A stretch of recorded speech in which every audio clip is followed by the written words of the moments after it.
What's up, fight fans? It's that time. It's a major pay-per-view, the first pay-per-view of the PBC going down tonight. Little late review, breakdown, and prediction, but better late than never, right?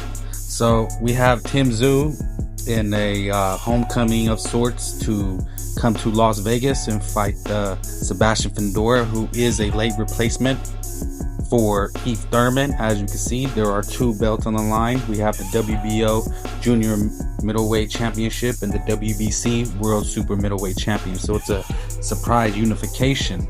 As you can see, Zsyu is the top dog according to Ring Magazine, and Sebastion Fundora is number 4. The odds, it looks like Zsyu is a pretty big favorite at minus 560, and Sebastion is a plus 400. So you can win some money betting on Sebastion. Then in the co-main, you have Romero versus Issac Cruz. This is a title fight as Romero has a WBA strap. You see the tail of the tape. Romero is 28, Issac Cruz is 25 at 25-2, and Romero at 15-1. And then you have the odds. It looks like Romero is actually the champion, but the underdog at plus 240, and Issac Cruz is a slight favorite at minus 330. So there you have it. It's kind of the rundown, but let's get to the fights. So I guess we could touch on Romero and Isaac Pitbull Cruz. They both have a common opponent in Tank Davis, whereas Romero got knocked out viciously in the 6th round, and Isaac Cruz lost a controversial 12-round decision to Tank Davis. We seen Romero not look so good in his last fight against Ismael Barroso, where it was a controversial stoppage. He was getting pieced up, Barroso was putting hands on him, but the ref jumped in and saved his behind. And you know, we kind of know why. What this fight is leading to, it is a fight with hopefully Tank Davis. If he's successful in his next fight, that probably will be the next move. But in this fight, it is a tough one to pick, only because Isaac Cruz is 5'5". He's moving up to fight Romero at 140. He's a small guy already, and he's moving up. But Isaac Pitbull Cruz gave Tank Davis hell. A lot of people thought he won the fight. Tank Davis, that's the one fight they said Tank Davis broke his hand, but Isaac Cruz stayed on him, put the pressure, landed some good shots. He has a chin. The guy is a fighter. Now I seen people are posting that he has an injury or looks like his bicep is all messed up, but that remains to be seen. Isaac Cruz is the favorite because not many people believe in Romero. Romero has is a lot of power. He is a big 135 or 140 pounder. He was gifted a belt. He's probably one of the worst champions in boxing as of today, and that's saying a lot. You know, Romero has a name. He's a big shit talker. He's selling the hell out of this fight. My prediction is I'm gonna go with the favorite. Isaac Cruz should stop Romero. Romero has a puncher's chance. He doesn't look like he's taking punches well, and hopefully Isaac Cruz can pull it off and become another Mexican champion. I think Isaac Cruz works hard.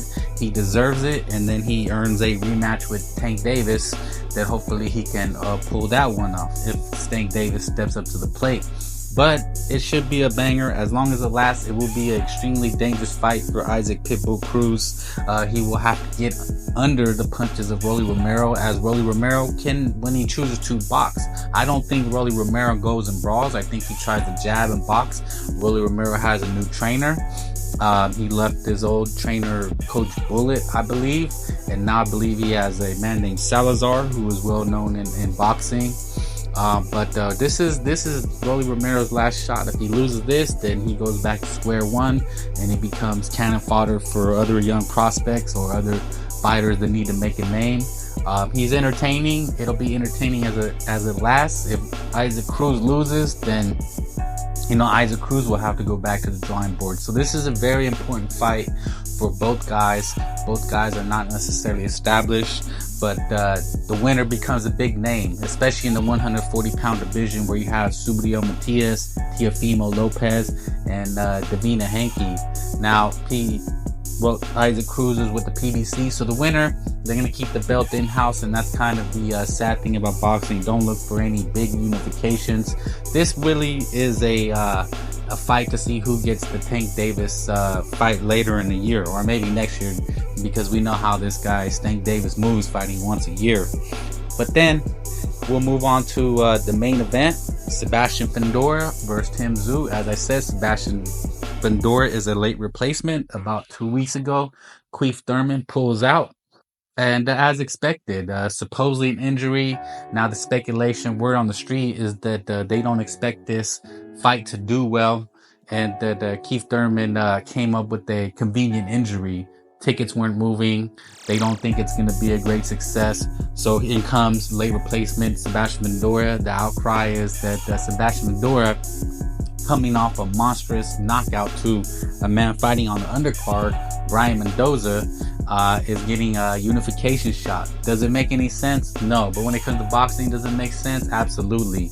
Sebastion Fundora is a 6'5" man. He looks like a praying mantis. Watch some highlights. You know, they have a common opponent, Brian Mendoza. Tim Zhu beat Mendoza handily down, and Sebastion Fundora got knocked out viciously. It was a good, entertaining fight until he did. Sebastion Fundora's most noted win is against Eric Lubin, where he busted his face up. And I have to say, man, Fundora is legit. He's a tough opponent. Tim Zhu will have his hands full. Fundora likes to get inside, throw some nice uppercuts. He likes to throw a lot of punches. He doesn't necessarily use a 6'5" height. He likes to mix it up, and that will probably be his downfall. Tim Zhu is a sharpshooter. He likes to apply pressure. He's not a brawler. He's actually very patient. He likes to do, fill his opponents out, walk them down, kind of get their timing down, and then he likes to punch from distance. He likes to land some body shots, and that's what I expect. I expect Tim Zhu to feint and go to the body early, slow Sebastion down. It's like chopping a tree. I mean, he's not going to go down easily. And Brian Mendoza landed a Hail Mary punch. He was getting pieced up. But I expect both fights to be exciting, and that's what really the saving grace is. Is this a mega fight? Is this something that is pay-per-view worthy, has been argued? I don't necessarily think it is, but it will be exciting, good fights. And not, at the end of the day, that's kind of all that really matters. It is on Amazon Prime pay-per-view. This is their first pay-per-view of the year. They're hoping it to be successful. The name was Queef Thurman, but he pulls out, so they get the Mexican Sebastion Fundora. It probably will not do so well on pay-per-view. It looks like there's more and more people showing up to the fight. I think it'll be a good atmosphere, and these fights will be as good as as long as they last. I think both should end in knockouts. I'd be surprised if they don't. Put it that way. Sebastion is a live dog. I mean, all I can think of when I watch it, I just see him getting viciously knocked out, and I can't get that out of my mind. I think when a guy takes a beating like that, it's very hard to come back from. Tim Zhu is the heavy favorite. They're really hyping him up. I mean, he's got Earl Spence is going to be there, so it looked like Terrence Crawford was going to swoop in and get his big money fight against Tim Zhu. But now Earl Spence is in the sweepstakes, so it'll be interesting to see. Tim Zhu is on the rise. He's beating Terrence Crawford, beating Earl Spence would make him a boxing superstar, and he's already speaking on Canelo's name. So a lot of high hopes for Tim Zhu. And again, Isaac Cruz, a lot of high hopes that he gets a Tank Davis rematch. Look for the favorites to win, but you never know. It is boxing. Anything can happen, and it will be major upsets. If Fundora wins, if Rolly wins, those are major upsets, but it's not surprising. Fundora has a legit shot. He's good. Fundora is good, and he's exciting, and I think at the end of the day, that's all that matters. So there it is, Frank Bay's boxing predictions and breakdowns. If you're looking to win some money, you can bet the underdogs, as they have a decent chance. They're not no hopers. And if you want a good, entertaining night of boxing, I suggest you find a way to tune in. But that's Frank Bay giving you the boxing news. And like, comment, subscribe. Check out my other videos. And shout out. There is a Romero fight tonight, and the night before we had the Oscar Valdez. So I did a breakdown on that. I will most likely doing a post-game preview show tomorrow, so look for that. Look to tune in, and thank you for tuning in, and leave some comments to give me your predictions. I just wanted to drop this to get it in, but yeah, man, good weekend of boxing. Sinisi Estrada looked decent. People are arguing that Valle got it, but I will get into all that. I just wanted to talk about this fight. Yeah, man, we'll see you later. Check into my videos, lives, drop in, and say what's up, man. Thank you, and I'll see you on the next one.